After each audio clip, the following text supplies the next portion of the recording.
আজ রান্না করব ডিম, কিন্তু একদম অন্যরকম ভাবে। আশা করছি রেসিপিটা তোমাদের ভালো লাগবে।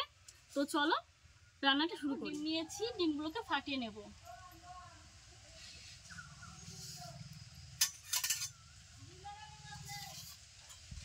একটা ঝাঁঝরি থালা নিয়েছি, থালার উপরে 4টে একই মাপের বাটি বসিয়ে নিয়েছি। তো ডিমগুলো ফাটিয়ে বাটিতে দিয়ে দেব। এক একটা বাটিতে কিন্তু একটা করে ডিম দেব।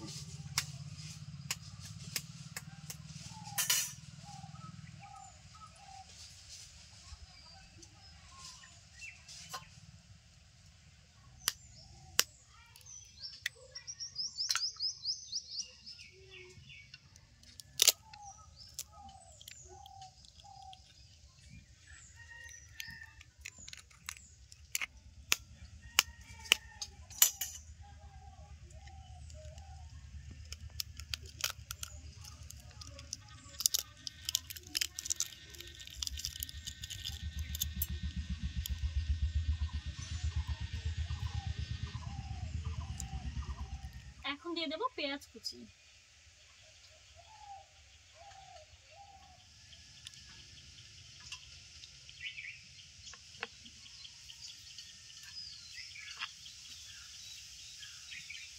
লবণ,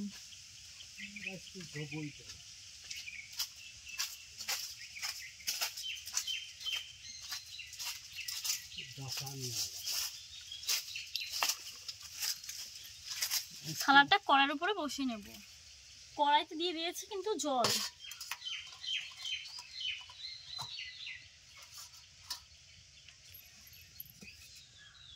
ঢাকা দিয়ে ডিম সেদ্ধ করে নেব।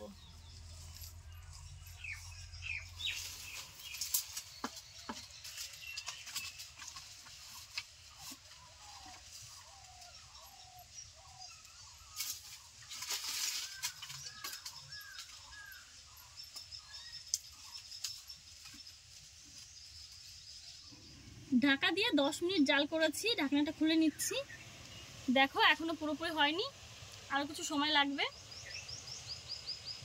আবার ঢেকে দিচ্ছি।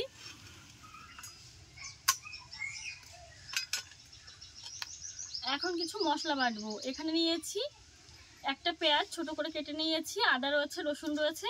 তো চলো এখন বেটে নিচ্ছি।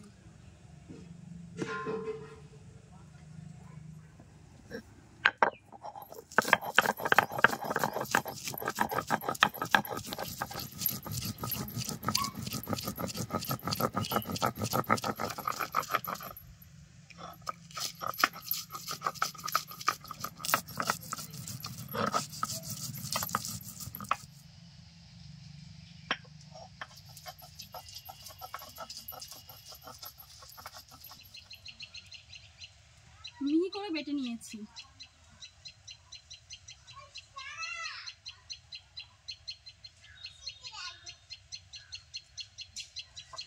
এখন বেটে নেব ধনিয়া, জিরে আর শুকনো লঙ্কা। লঙ্কাগুলো ধুয়ে নেব।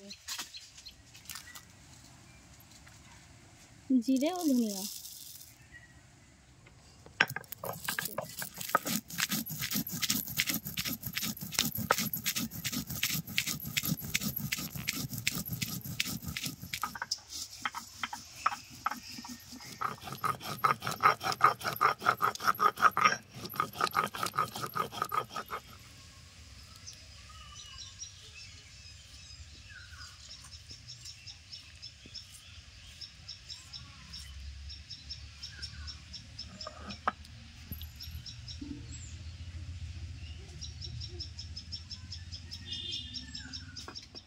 মশলা বাটা কমপ্লিট। আর এদিকে দেখো ডিমটাও ভাপা হয়ে গেছে, বাটি ভাপা। এখন নামিয়ে নেব।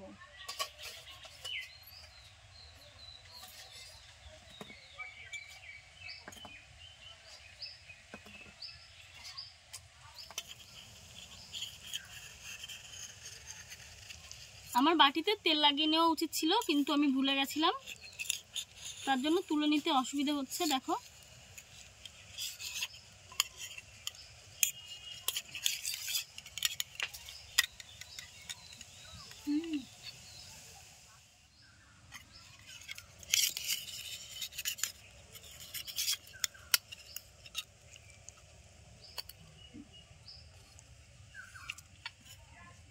দেখো নামিয়ে নিয়েছি। এদিকে কড়াই বসিয়ে দিয়েছি, কড়াইতে দিয়ে দিচ্ছি সরিষার তেল।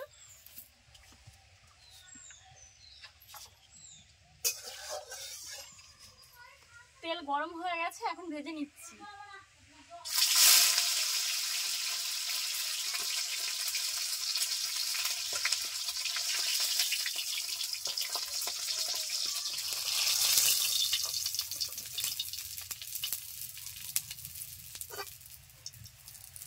দেখো কত সুন্দর হয়েছে।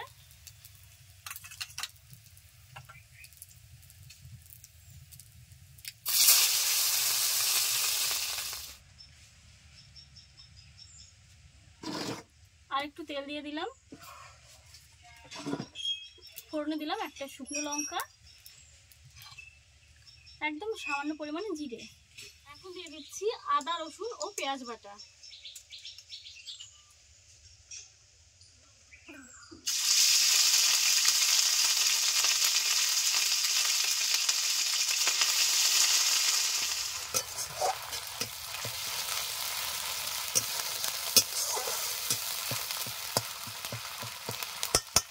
আদা রসুনের কাঁচা গন্ধটা চলে গেছে, এখন দিয়ে দিচ্ছি জিরে ধনিয়া ও শুকনো লঙ্কা বাটা। এখন দিয়ে দেবো লবণ,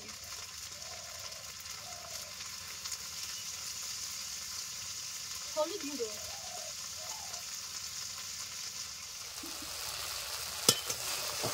মশলাটা ভালো করে কষে নিয়েছি। দেখো তেল ছাড়তে শুরু করে দিয়েছে। এখন দিয়ে দিচ্ছি জল।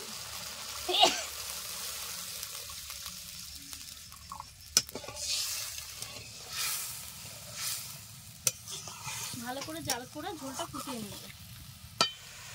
ঝোল ফুটতে শুরু করে দিয়েছে, ভেজে রাখা ডিমগুলো দিয়ে দেবো।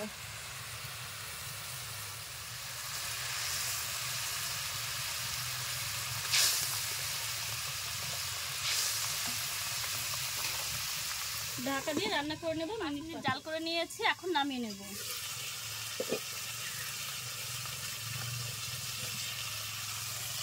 দেখো দেখতে কিন্তু অসাধারণ লাগছে।